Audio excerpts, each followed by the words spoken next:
નમસ્કાર વિદ્યાર્થી મિત્રો, આપણે ગયા લેક્ચરમાં સંકલનના સૂત્ર જોયા અને એક કાર્ય નિયમ પણ સુરેખ સમીકરણ વાળો જોયો.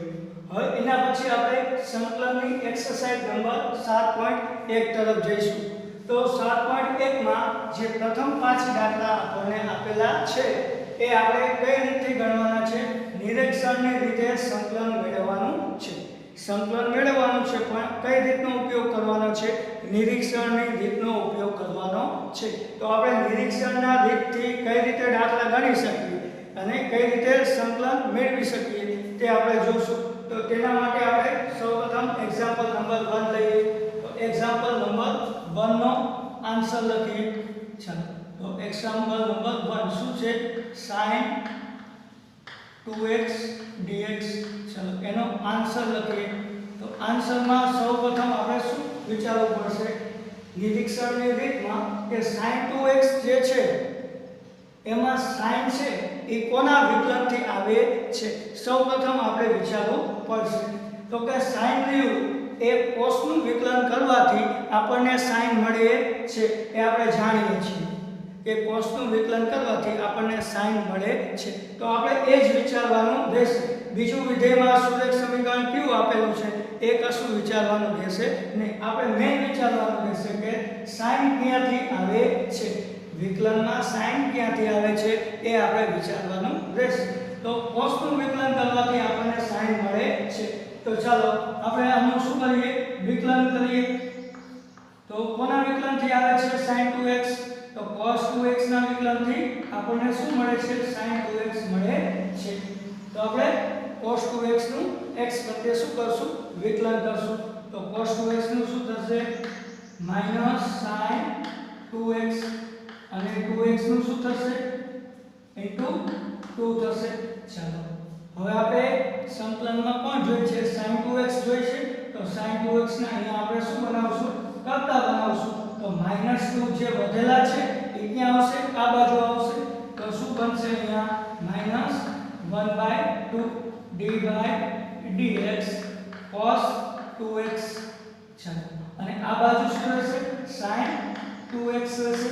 ચાલો, હવે આપણે જોશું કે આપણે જોઈએ છે sin 2x dx. તો આ dx જે છે એને આપણે પેલી બાજુ લઈ જઈએ. તો શું બનશે? -1/2 d cos 2x is equal to sin 2x dx. ચાલો, હવે આપણે સંકલન જોઈએ છે તો બંને બાજુ શું કરશું? સંકલન કરશું. તો સંકલન કરીએ. તો અહીંયા -1/2 કેવી કિંમત હતી?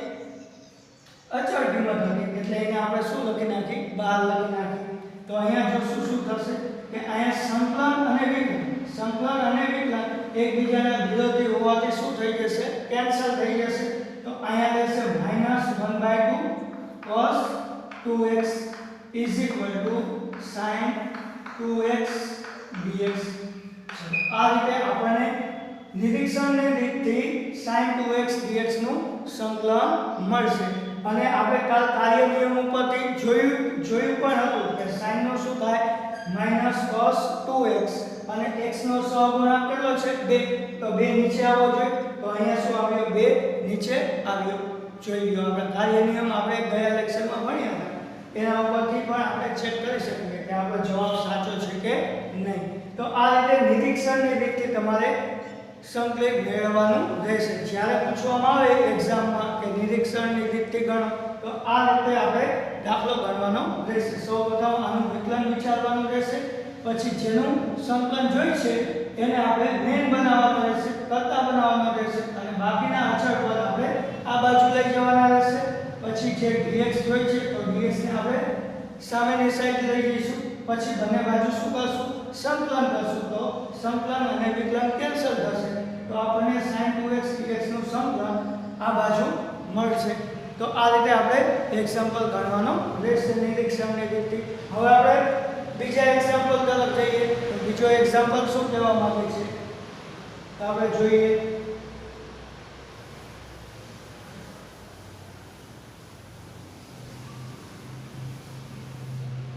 ચાલો, બીજો એક્ઝામ્પલ શું કહે છે? Example number 2. cos 3x dx cos 3x dx તો આમાં સૌપ્રથમ આપણે શું વિચારવું પડશે નિરીક્ષણની રીતમાં કે cos કોના વિકલનથી આવે છે તો આપણે જાણીએ છીએ કે sin નું વિકલન કરીએ તો cos આવે છે તો સૌપ્રથમ આપણે આન્સરમાં શું કરશું આન્સરમાં કરશું d/dx sin 3x શું કરશું d/dx sin 3x એટલે કે sin ના વિકલનમાં cos આવે છે તો ચાલો sin 3x નું વિકલન આપણે જાણીએ છીએ શું થશે sin નું થશે cos 3x અને 3x નું શું થશે into 3 ચલો તો આગળના દાખલા પ્રમાણે આપણે cos 3x નું સંકલન જોઈએ છે તો cos 3x ને શું બનાવશું કરતા બનાવશું તો અચળ પદ આપણે આ સાઈડ લઈ લઈએ તો શું થશે અહીંયા 1/3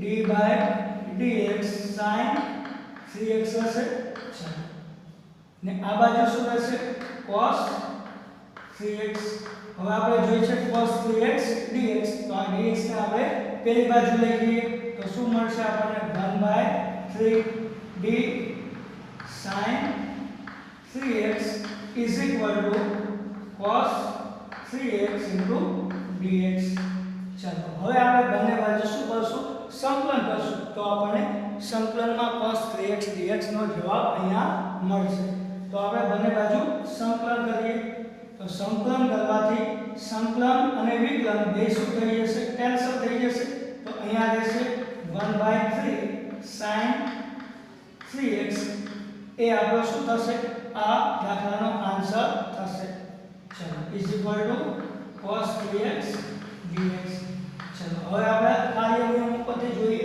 તો cos નું સંકલન શું થાય છે sin તો cos 3x નું શું થાય છે sin 3x અને x નો સહગુણક જે 3 છે એ આપણે છેદમાં મૂકવો પડે તો આ રીતે સેકન્ડ એક્ઝામ્પલ નિરીક્ષણની રીતથી થયો હવે આપણે જોશું થર્ડ ક્વેશ્ચન ચલો તો થર્ડ ક્વેશ્ચન કઈ રીતે થશે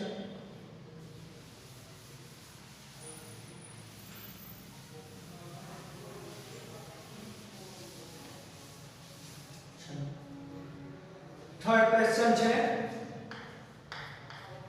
e raised to 2x dx ચાલો આનું સંકલિત મેળવીએ તો આપણે જોશું કે e raised to 2x કોના વિકલનથી આવે છે તો આપણે e raised to x નું વિકલન કરીએ તો શું મળે e raised to x જ મળે છે તો અહીંયા e raised to 2x છે તો e raised to 2x કઈ રીતે આવશે એનું વિકલન કરવાથી આપણને મળશે તો ચાલો વિકલન કરી દઈએ તો d/dx e raised to 2x ચલો આનું વિકલન કરીએ તો આપણને e raised to 2x જ મળે છે તો વિકલન કરવાથી શું મળશે e raised to 2x અને 2x નું શું થશે 2 તો એ આપણે સાઈડમાં ગુણાકારમાં લખવું પડે હવે આપણે શેનું સંકલન જોઈએ છે e raised to 2x નું તો e raised to 2x ને આપણે શું બનાવશું મેઈન બનાવશું તો બાકીના જે અચળ પદ છે એ કઈ સાઈડ લાવશું આ સાઈડ લાવશું તો 1/2 આ સાઈડ આવશે અહીંયા શું રહેશે d/dx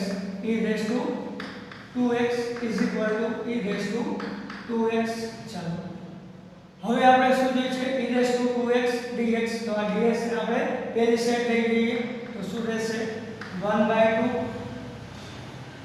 d e raised to 2x is equal to e raised to 2x dx ચાલો હવે આપણે બંને બાજુ શું કરીએ સંકલન કરીએ જેથી આપણા ક્વેશ્ચનમાં જેનો ક્વેશ્ચન છે એ આપણને મળી જશે એટલે કે સંકલનમાં e raised to 2x dx આપણને મળી જશે તો આપણે બંને બાજુ શું કરીએ સંકલન કરીએ 1/2 અચળ હોવાથી આપણે એને બહાર રાખશું ચાલો તો અહીંયા સંકલન અને વિકલન શું થઈ જશે કેન્સલ તો અહીંયા આન્સરમાં શું મળશે e raised to 2x/2 is equal to e raised to 2x dx આ શું થશે આપણો આન્સર અને આપણે નિયમ ઉપરથી જોઈએ તો e raised to x નું શું થશે e raised to x તો e raised to 2x નું સંકલન શું થશે e raised to 2x પણ x નો સહગુણક કેટલો છે 2 હોવાથી આપણે ક્યાં મૂકવો પડશે છેદમાં મૂકવો પડશે બરાબર આ રીતે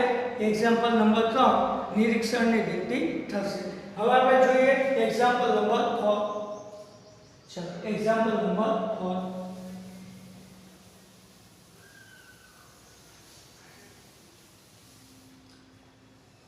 તો એક્ઝામ્પલ નંબર 4 શું કહે છે કે સંકલનમાં x + b નો સ્ક્વેર dx x + b નો સ્ક્વેર dx ચાલો આનું સંકલન મેળવીએ ચાલો તો અહીંયા શું છે સંકલનમાં એક તો સુરેખ સમીકરણ છે એની ઘાત છે બરાબર હવે સુરેખ સમીકરણ હોય અને એની ઘાત હોય તો આપણે જાણીએ છીએ કઈ રીતે સંકલન કરવું તો x ની n ઘાત dx નું જે ઘાતના નિયમ વાળું સૂત્ર છે બરાબર એનો ઉપયોગ કરશું તો ax + b ની 2 ઘાત ક્યાં આવે છે કોનું વિકલન કરવાથી આવે છે બરાબર એ જોશું તો આપણે જાણીએ છીએ કે ax + b નો ઘન એનું વિકલન કરીએ ax + b એનો ઘન એનું વિકલન કરીએ તો આપણને ax + b નો સ્ક્વેર મળે છે તો સૌપ્રથમ આપણે શું કરશું d/dx x + b ના ઘનનું શું કરશું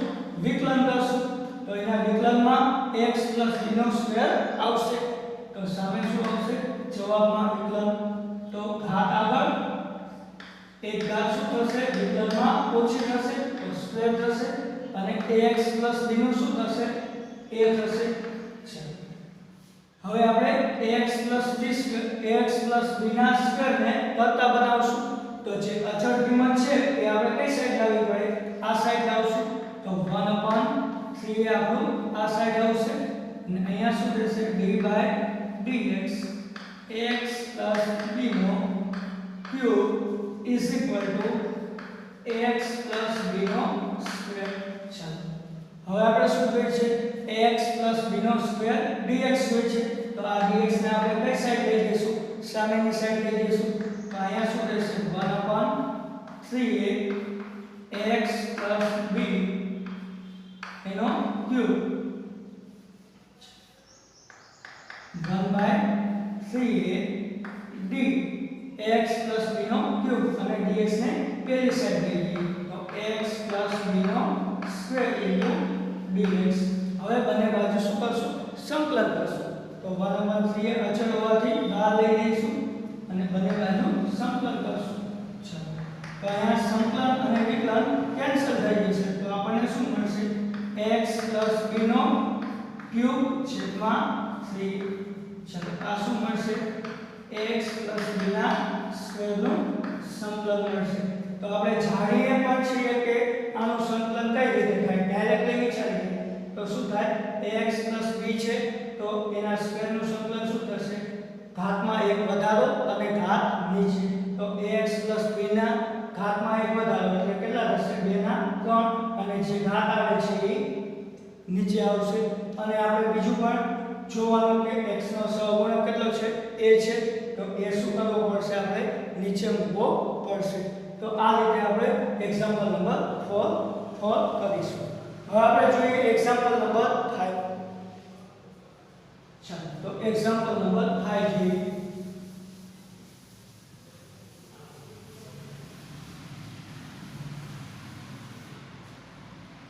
તો એક્ઝામ્પલ નંબર 5 શું કહેવામાં આવે છે કે sin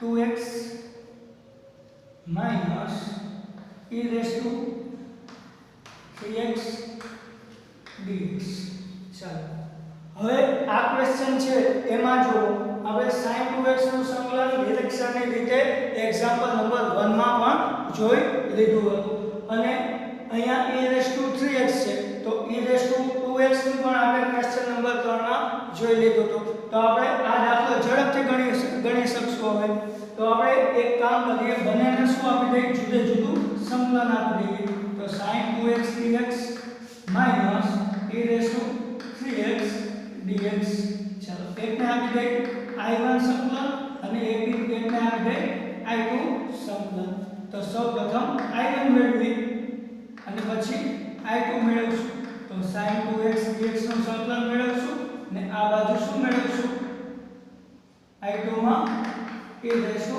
3x dx નું સંકલન મેળવશું હવે આપણે બંને એક જોડે ગણીએ જો તો આ sin ના વિકલન થી આવે છે cos ના તો d/dx cos 2x નું આપણે શું કરશું વિકલન કરશું તો શું મળશે -sin 2x અને 2x નું થશે 2 ચાલો -1/2 આ બાજુ લઈ લો અને dx ને પેલી બાજુ લઈ લો તો d cos 2x શું થશે sin 2x dx ચાલો હવે બંને બાજુ આપણે સંકલન કરીએ તો સંકલન કરવાથી અહીંયા સંકલન અને વિકલન કેન્સલ થશે તો શું મળશે -1/2 cos 2x sin 2x dx ચાલો આ થશે I1 અને હવે આપણે I2 મેળવીએ તો I2 માં e⁻x નું વિકલન e⁻x થશે તો આપણે અહીંયા સંકલન શું લેશું d/dx કોણ e⁻3x નું લેશું કેમ કે એના સંકલનથી e⁻3x મળે છે તો e⁻3x નું શું થશે e⁻3x અને 3x નું થશે 3 છે હવે અચળ કિંમત આપણે આ બાજુ લઈએ અને dx ને પેલી બાજુ જવા દઈએ તો આ રહેશે 1/3d e⁻3x e⁻3x dx ચાલો હવે બંને બાજુ આપણે સંકલન કરી દઈએ તો સંકલન અને વિકલન કેન્સલ થશે તો અહીં જવાબમાં શું મળશે 1/3 e⁻3x e⁻3x dx ચાલો હવે આ બંને પરિણામને આપણે આપણા I1 I2 માં મૂકી દઈએ તો આપણે આન્સરમાં શું આવશે પહેલા I1 મૂકીએ તો -cos 2x/2 થશે ચાલો અને I2 માં શું મળશે -e⁻3x/3 અને આપણે ભેગો સ્વૈરાચાર c મૂકી દેશું તો અહીંયા પણ આપણે નિરીક્ષણની રીતમાં પણ જો c સ્વૈરાચાર લખવો હોય તો સંકલન થયા પછી +c સ્વૈરાચાર લખી શકીએ તો અહીંયા આપણે બંનેને સાથે સંકલનમાં +c સ્વૈરાચાર મૂકેલો છે તો આ રીતે આપણે 5 એક્ઝામ્પલ નિરીક્ષણની રીતથી ગણશું બરાબર છે વિદ્યાર્થી મિત્રો હવે આગળના એક્ઝામ્પલ 7.1 ના દાખલા આપણે પછી જોઈશું બરાબર છે તો આ વ્યવસ્થિત રીતે તમે કરી નાખજો કે જેથી તમને ઉપયોગી બને એક્ઝામ માટે